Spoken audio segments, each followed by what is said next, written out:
एक जंगल में पक्षियों के राजा गरुड़ रहते थे। एक दिन पक्षियों ने सभा बुलाई।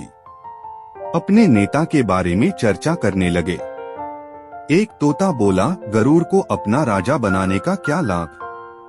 वह तो सदा वासुदेव की भक्ति में लगा रहता है, मुश्किल में हमारी मदद भी नहीं कर पाएगा। उसकी बात से सभी पक्षी सहमत हो गए और उन्होंने नया राजा चुनने का विचार किया। सर्वसम्मति से उल्लू को राजा चुना गया। अभिषेक की तैयारियां होने लगी।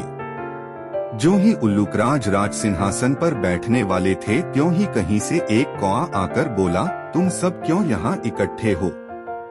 यह कैसा समारोह है? कौए को देखकर सभी आश्चर्य में पड़ गए। उसे तो किसी ने बुलाया ही नहीं था।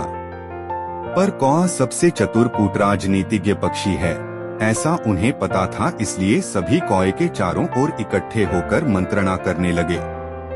उल्लूकराज के राज्याभिषेक की बात सुनकर कौए ने हंसते हुए कहा, मूर्ख पक्षियों, इतने सारे सुंदर पक्षियों के होते हुए दीवांध और टेढ़ी नाक वाले बदसूरत उल्लू को तुम सब ने राजा बनाने का कैसे विचार किया? वह तो स्वभाव से ही रौद्र और कटुभाषी है। एक राजा के होते हुए दूसरे को राजा बनाना विनाश को निमंत्रण देना है। किसी दूसरे दिन किसी दूसरे पक्षी को अपने नेता के रूप में चुना जाएगा, ऐसा निर्णय कर सभी पक्षी अपने घर चले गए। दिन का समय था। उल्लू अकेला रह गया क्योंकि दिन में उसे दिखता ही नहीं था। एक दूसरे उल्लू ने धीरे से उल्लू के कान में फुसफुसाकर कहा, महाराज, कौए ने आपके राज्याभिषेक में खलल डाली है। सभी पक्षी घर चले गए हैं। चिढ़े हुए उल्लू ने कौए से कहा, क्यों रे दुष्ट, तुम्हारे कारण मैं राजा न बन सका। आज से तेरा मेरा वंश परंपरागत बैर रहेगा।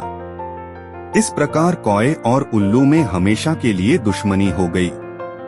उल्लू और सभी पक्षियों के जाने के पश्चात कौए ने मन में विचारा कि व्यर्थ में उल्लू को अपना बैरी बना लिया। यही सोचता हुए कौआ भी अपने घर चला गया। पर तभी से कौवों और उल्लुओं में स्वाभाविक बैर चला आ रहा है।